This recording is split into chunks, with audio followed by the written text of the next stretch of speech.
Picture this. You've just released one of the most successful rock albums of the 2000s. It has gone 3 times platinum in the US, you have been nominated for the Best New Artist at the 50th Annual Grammy Awards, and you just toured the whole country with one of your childhood heroes, Jimmy Eat World. Where do you go from here? This is what all members of Paramore were facing back in 2008 when they returned home to Nashville, Tennessee to write their 3rd studio album. Brand New Eyes is an album plastered with deep lyrics about self-discovery that helped many band members overcome internal struggles while also creating new tensions between themselves. In this record, Paramore showed that they can deliver much more than before, both sonically, by creating a more complex sounding record, as well as lyrically, expressing more mature emotions and stories in each song. In this video, we'll be diving into the stories that inspired these songs, the messages they were trying to convey, and we'll see what was going through the band members' lives when writing Brand New Eyes. Let's take a look behind these lyrics.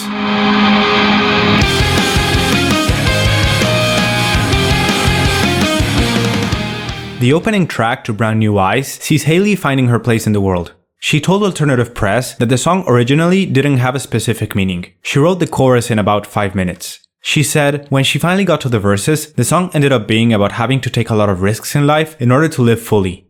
In Hayley's journal, which was included in the deluxe version of the album, she wrote she has lived under a rock for most of her life and closed herself off to most people. Now she has liberated herself and doesn't want people to live in this same lifestyle. This song serves as a message to live your life to the fullest and live every single second. This retrospective look on life shows a more mature Paramore. However, as good as these lyrics might be, they didn't come without their own controversy. Though Paramore has generally dismissed being categorized as a Christian band, their roots in Christianity have always been known. This is why a small phrase in the pre-chorus led to the band to start fighting internally while recording this album. You'd make your way in, I'd resist you just like this. You can't tell me to feel, the truth never set me free, so I did it myself. According to Williams, this phrase talks directly to people who expect things to fall on their lap, without taking any risks in life or looking for what they really want. However, this line directly references and goes against John 8:32, which says, "And you shall know the truth, and the truth shall set you free." This direct criticism of a Bible verse, where one can interpret that Hayley is criticizing religion for not helping her find her way in life, was one of the reasons that led to the eventual departure of Josh and Zach Farro after the release of the album. But we're getting ahead of ourselves here. We'll later talk about what happened to the band after the release of the record. It's just important to note how all members seem to crash and misalign when writing the album, a theme that will appear constantly throughout the tracklist. Ignorance is your new best friend. Ignorance is your new best friend. Now, much can be said lyrically about the album's lead single, Ignorance, but most importantly, it was a song that helped the band through a lot and allowed them to open up to each other about their insecurities and problems with others. Hayley expressed on an interview that in her eyes, this song was a huge turning point for the band. Truth is, growing up is not easy. There were 5 different people who were trying to work towards the same goal on a daily basis. There were a lot of times where she felt really alone, angry, or insecure. Hayley didn't feel good when confronting people, especially the people she loved, like her bandmates. The lyrics touch on how each of the band members' goals and ambitions misaligned over the past years, and she's just come to accept that there are different people and they've changed. I'm not the same kid from your memory. Well, now I can fend for myself. Don't wanna hear your sad song. I wanna feel your pain. When it's not my fault, 'cause you know we're not the same. We're not the same. Oh, we're not the same. However, Hayley told The Guardian she was extremely nervous when sharing the lyrics with her bandmates. She said she tried to mumble the lyrics all the way through, but Taylor was right next to the speaker and heard every single word. He gave her a fierce look where she thought he was going to kill her and asked if she wanted to talk about those lyrics. Hayley ended up running into the bathroom as she was extremely nervous. But then they talked for 2 hours and reconciled on a lot of heavy things. She stated that this song ended up saving the band.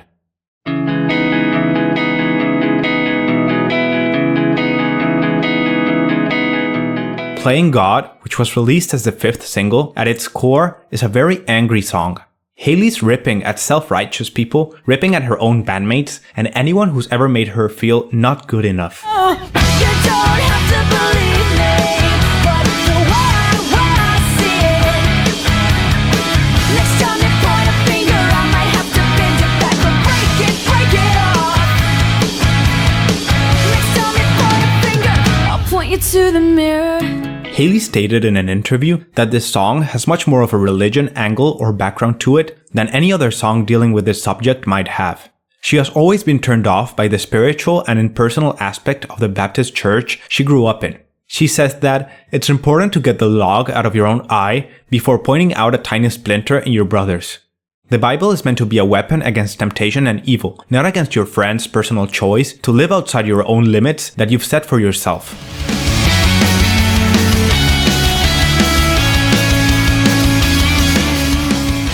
On Brick by Boring Brick, Hailey sings about people who cover up their reality with frills and make out like they're living in a fantasy life. She told Alternative Press that the song tells the story of a girl who escaped reality through pictures and fairy tales and anything that wasn't the real story. This way, she'd look perfect to everyone else and everyone would think she'd got it together. But being that it was all for show, it couldn't last. But she lives in the fairy tale, somewhere too far for us to find.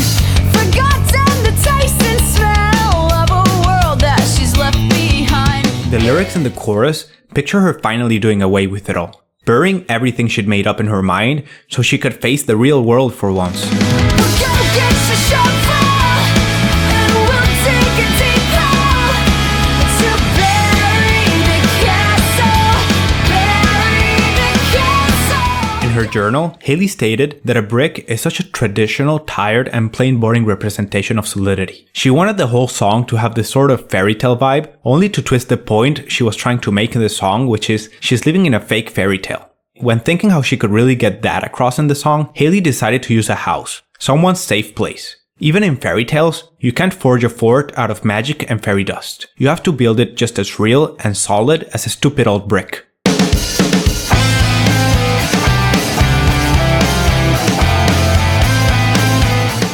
Turn It Off continues in the same vein as Playing God.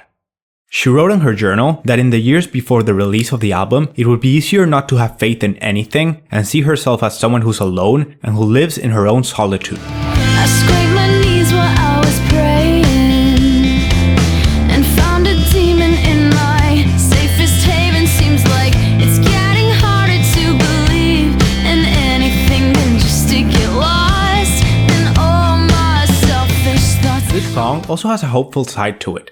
If you find yourself at the bottom, the only way you have to look is up. It can't get any worse if you're at the bottom.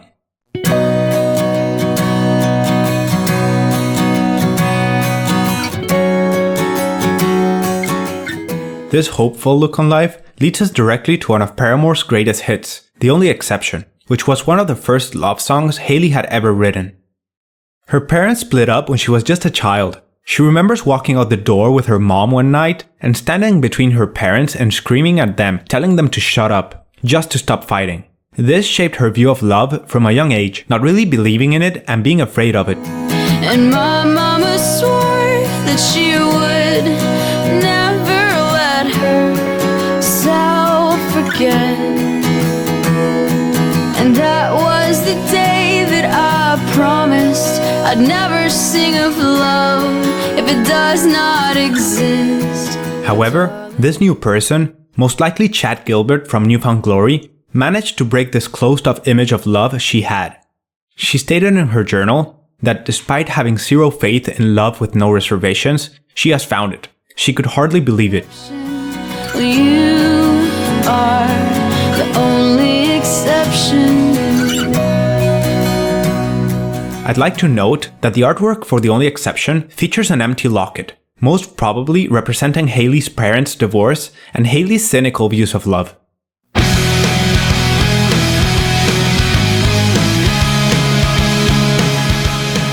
After slowing down the album, we eventually get to Feeling Sorry and Looking Up.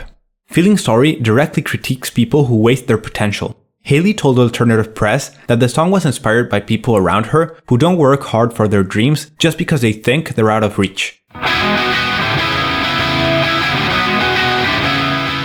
On the other hand, Looking Up is an upbeat track about how Paramore became a quote-unquote overnight success. This was one of the last songs written for the album. As Hailey told The Sun, one can tell just by listening that the band was in a much better place at that point. The song reflects on how Paramore has been on the brink of breaking up several times in years leading up to the release. However, they've made it this far. God knows the world doesn't need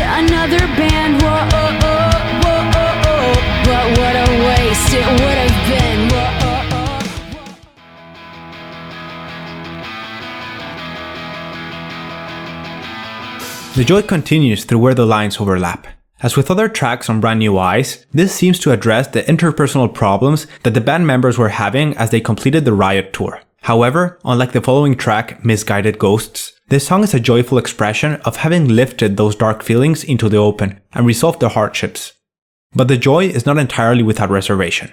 Lines such as "We're not at the end yet" might hint that the difference were not completely overcome.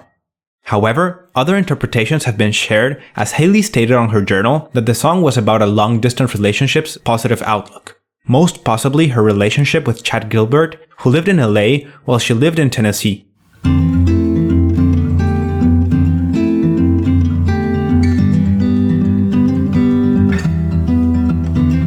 Then, approaching the end of the album, we have another acoustic track, where Hayley narrates how she's still figuring out her place in the world.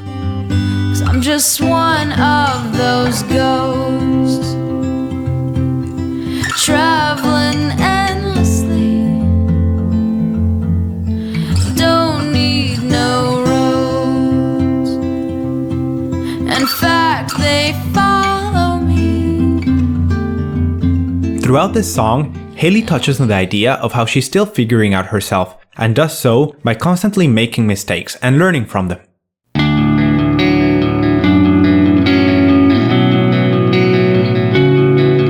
And finally, we arrive at the album's closer, a beautiful track with one of Hayley Williams' most incredible vocal performances.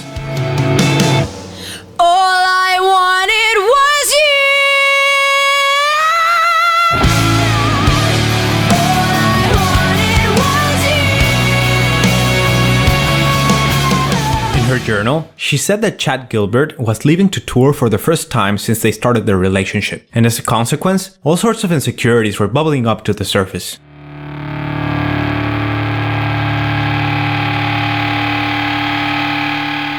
It's only fitting that for an album that has a vast array of songs talking about different points of view, about growing up, and about facing reality, that they would choose a title like Brand New Eyes.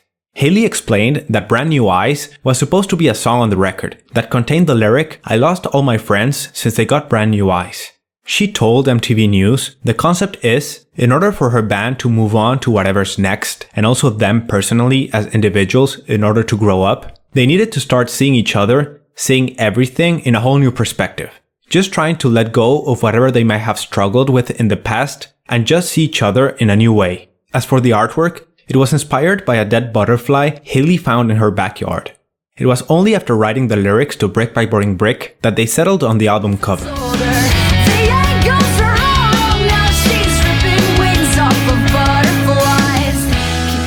Hayley explained that in hindsight, it represents the fact that broken pieces, individual pieces, can still make one big picture. It doesn't matter if they all have their own purpose, as long as they stand together. Applauded by critics for its stellar songwriting and the band's growth, the album claimed the top spot as Best Album at the Kerrang Awards 2010, and went platinum in the US, UK, and Australia. Additionally, the only exception received a Grammy nomination for Best Pop Performance by a Duo or Group with Vocals, further validating Paramore's musical finesse. However, it wasn't all smooth sailing after the release of the record. On December 18, 2010, a message was released through Paramore.net stating that Josh and Zach Farro were leaving the band. Josh released a blog post where he claimed that Paramore was a manufactured product of a major label and accused Hayley of being manipulated by her manager. This all comes due to the fact that originally, when Paramore was still writing their first record, All We Know Is Falling, Hayley was the only one officially signed to the record label. Additionally, as we've discussed before, another major reason for the Farro brothers' departure were the lyrics on the album, which they perceived to go against their Christian beliefs. However, as we see time and time again, these moments of hardship are what made this band grow, and not only did moments like this build Brand New Eyes, but eventually also their record-breaking self-titled album, and many others to come.